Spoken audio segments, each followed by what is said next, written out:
প্রিয় দর্শক, আপনাদের নিশ্চয়ই মনে আছে যে দুদিন আগে আমি একটা কন্টেন্ট করেছিলাম, সেটার বিষয়বস্তু ছিল দ্বৈত নাগরিকত্ব বা ডুয়েল সিটিজেনশিপ।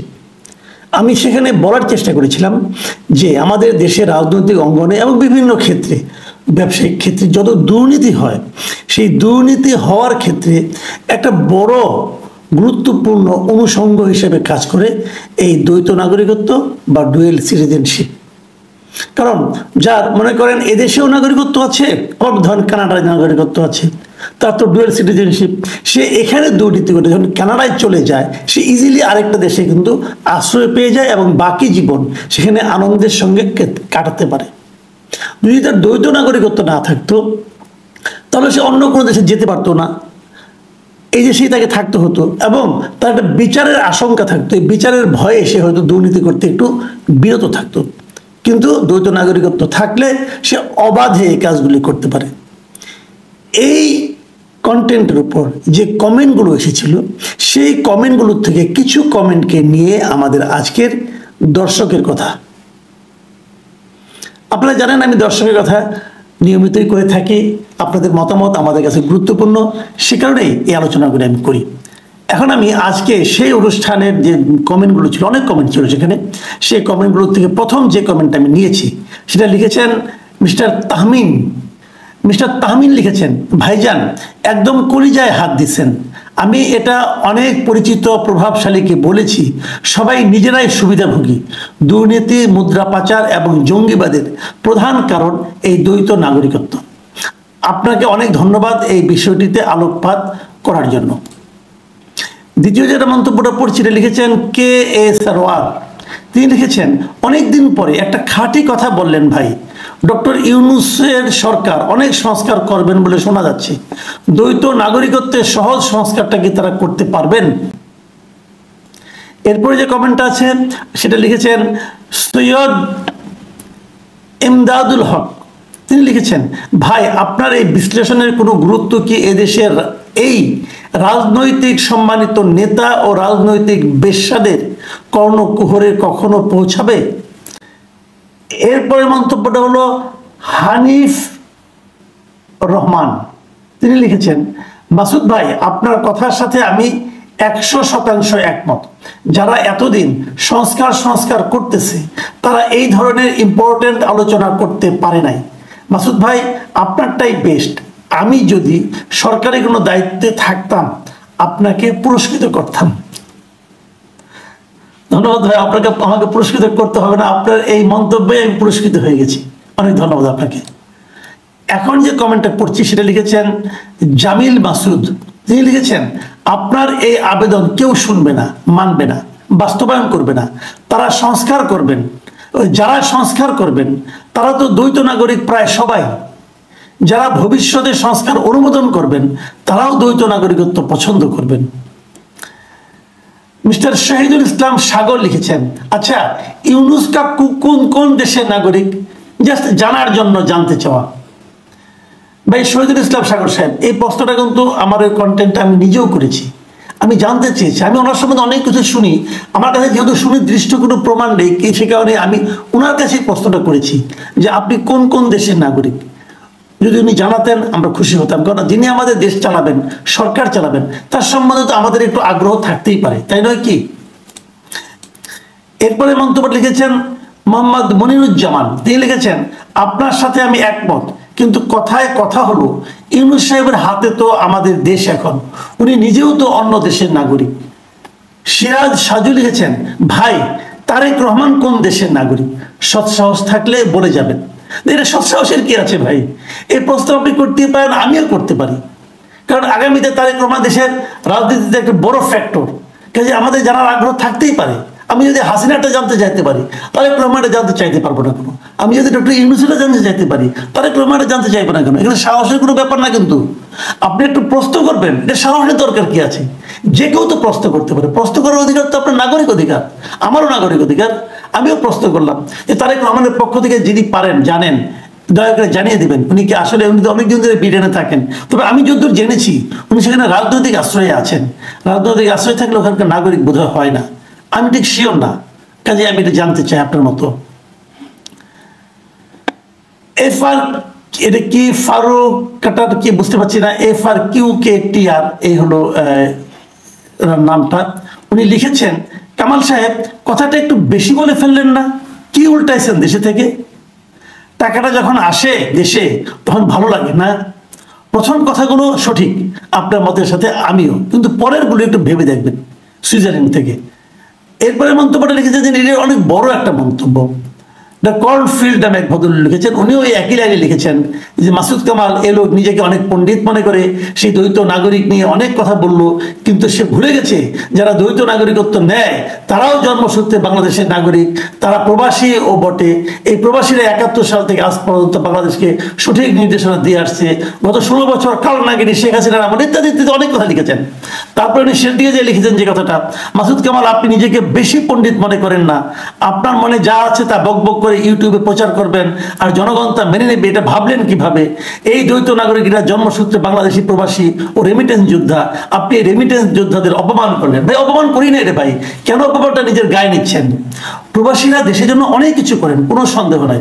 আমি কেবল বলেছি যে প্রবাসীরা যদি প্রবাসে থাকেন তো ওনারা কিভাবে জাতীয় নির্বাচনে অংশ নেবেন, ওনারা কিভাবে জনপ্রতিনিধি হবেন? ওনারা যদি জনপ্রতিনিধি হন তখন প্রবাসী থাকতে পারবেন? উনি কি প্রবাসী থেকে এমপি হতে এমপিগিরি চালাতে পারবেন? উনি কি প্রবাসী থেকে উপজেলা চালাতে পারবেন, নাকি ইউনিয়ন পরিষদ চালাতে পারবেন? আমি সেটাই বলেছি, যখন আপনি ইউপি নির্বাচন করবেন, যে কোনো নির্বাচন করবেন, তখন আপনাকে প্রবাসীটা ছেড়ে আসতে হবে, ওই নাগরিকত্ব ত্যাগ করে আসতে হবে। আর রেমিটেন্সের ব্যাপারে আমি তো কোনো আপত্তি করি নাই ভাই, রেমিটেন্স অনেক ভালো জিনিস, এটা আমিও টের পাই, আমিও কিন্তু রেমিটেন্স জানি। আমি ইউটিউবের মাধ্যমে কিন্তু গুগল থেকে অর্থ পাই এবং সেটা আমি ট্যাক্স দিই। কাজে আপনি বরং যে রেমিটেন্সটা পাঠানো ট্যাক্স দিতে হয় না, তো ট্যাক্স ফ্রি। কাজে এইভাবে এত আমি বেশি বুঝি, বেশি পণ্ডিত মনে করি, এটা ঠিক না। আমি নিজেকে পণ্ডিত মনে করি না, আমি একজন নিতান্তই সাধারণ মানুষ। কাজে একটা প্রশ্ন করলে যদি সেই প্রশ্নটা আপনার গায়ে লাগে তাহলেই আমাকে অন্যকে পণ্ডিত মনে করা তো কোনো কারণ নাই রে ভাই। এত আক্রমণাত্মক করেন না, আমি আপনার দেশের আপনার মতো একজন নাগরিক। এখানে আরেকটা লিখেছেন উনি এরকমই, যে আবু এনাম তালুকদার, উনি লিখেছেন আপনার ইদানিং কথাবার্তা ফকর ফকর বন্ধ করুন। আমরা বাহিরে এসেছি বলে দেশে রেমিটেন্স বাড়ছে, আপনার যদি ক্ষমতা থাকে তাহলে নিজেও আপনি চেষ্টা করেন, আমরা সৎ উপায়ে উপার্জন করি। আমিও দ্বৈত নাগরিক ভাই, সৎ উপায় তো উপার্জন আমিও করি। আপনি আমার প্রত্যেকটা পয়সার হিসাব নেন, আমিও রেমিটেন্স আনি, হিসাব নেন। ফকর ফকর বন্ধ করার কি আছে ভাই, বুঝি না। একটা জিনিস লক্ষ্য করেছেন প্রিয় দর্শক, যে 3 জন প্রবাসীর বক্তব্য আমি পড়লাম, আপনি ওনাদের কথা স্টাইলটা লক্ষ্য করেন। ওনাদের মধ্যে কিন্তু এক ধরনের অহংকার বোধ, এক ধরনের অন্যকে অপমান করার একটা টেন্ডেন্সি কিন্তু কাজ করছে। কিন্তু এটা ঠিক না ভাই, আপনি অবশ্যই অনেক করেন। আপনি দেশ ছেড়ে আপনার বউ বাচ্চা ফেলে হয়তো চলে গেছেন, অথবা যেহেতু দ্বৈত নাগরিক হয়তো তাদের নিয়েও গেছেন, সবই ঠিক আছে, আমি আপনাদেরকে অবশ্যই স্যালুট করি। কিন্তু দয়া করে মানুষকে অপমান করেন না। আপনি প্রবাসে গিয়েছেন বলে এদেশের মানুষ মানুষ নয় এভাবে ভাববেন না প্লিজ। আমি কিন্তু একটা কথাই বলেছি, সবই ঠিক আছে, কিন্তু আপনারা যখন দ্বৈত নাগরিক হবেন, যখন আপনি আমেরিকান নাগরিক হবেন, তখন আপনি কিভাবে এখানকার একটা নির্বাচনে অংশ নেবেন? আপনি আমাকে এই কথাটা বলেন। আপনি তো আমেরিকায় থাকবেন, আপনার তো এক পা ওখানে এক পা এখানে। তা আপনি যদি এই দেশের উন্নতি করতে চান, তাহলে আপনি তো এখানে সরাসরি যদি অংশ নিতে চান যে আমি নিজেই এমপি হব, মন্ত্রী হব, তাহলে আপনি আমেরিকান নাগরিক থাকবেন কেন? ওটা ত্যাগ করে আপনি এখানে মন্ত্রী হবেন। আপনি আমেরিকান নাগরিক থাকবেন, আপনার বাংলাদেশের মন্ত্রী হতে চাইবেন, তা তো ভাই হবে না। আপনি নয় ভালো মানুষ, আপনি সৎ লোক, আমি মানলাম, কিন্তু সবাই তো আপনার মতো সৎ নয়। এই জিনিসটা আপনাদের ভাই মাথায় রাখতে হবে। আচ্ছা, আমি এরপরে যে মন্তব্যটা পড়বো, সেই মন্তব্যটা লিখেছেন শাহিন আক্তার। তিনি লিখেছেন, ধন্যবাদ আপনাকে নিজের দলের নেতাদের সম্পর্কে এত সুন্দরভাবে সমালোচনা করার জন্য। এরপরে লিখেছেন মোহাম্মদ ইব্রাহিম, তিনি লিখেছেন, ভাই আপনি আওয়ামী লীগের বিপক্ষে বলেন কেন? তীব্র নিন্দা জানাই। মানে আওয়ামী লীগের বিরুদ্ধে বলতে পারবো না। আর আগের জনকে আমি বলি, ভাই এটা আমার দল আওয়ামী লীগ না। আমি আগের বার বলেছি, বহুবার বলেছি, আমি আওয়ামী লীগ করি না, আমি বিএনপিও করি না। আমি জীবনে কোনোদিন আওয়ামী লীগে ভোট দেইনি, আমি জীবনে কোনোদিন বিএনপিকেও ভোট দিইনি। কাজেই আমাকে ওই সমস্ত দলের মধ্যে ঢুকায় না প্লিজ। আমি সব দলের প্রশংসা করি, ভালো কিছু করলে, মন্দ কিছু করলে সব দলের সমালোচনা করি। এরপরে মন্তব্য লিখেছেন জামিল মাসুদ, তিনি লিখেছেন, হাসিনা এবং তার পরিবার নিয়ে এত নেতিবাচক কথা বলে আবার তাদের পুনর্বাসনের জন্য অংশগ্রহণমূলক নির্বাচনে সাফাই গান কেন? আপনার বিশ্লেষণে এত বৈপরীত্য কেন? না, এটা বৈপরীত্য না। হাসিনা এবং তার পরিবার নেতিবাচক কথা বলেছে, তারা নেতিবাচক কাজ করেছে বলে বলেছি। এই নেতিবাচক কাজ যদি আমার ভাইও করতো আমি তাও করতাম। আর ওনাদের পুনর্বাসনের জন্য আমি কখনোই চাই নাই। আমি কখনোই হাসিনা এবং তার পরিবারকে পুনর্বাসন করতে কথা বলিনি, কেউ বলতে পারবে না।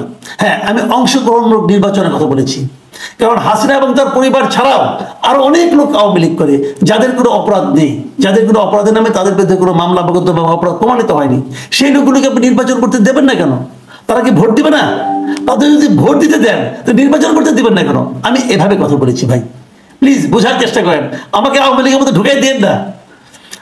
একই রকম বক্তব্য একটা আসছে, মাসুদ কামালের কথা বদলে গেছে, শেখ হাসিনা পরিবার ও মন্ত্রীদের নিয়ে সমালোচনায় নেমেছেন, ব্যাপার কি?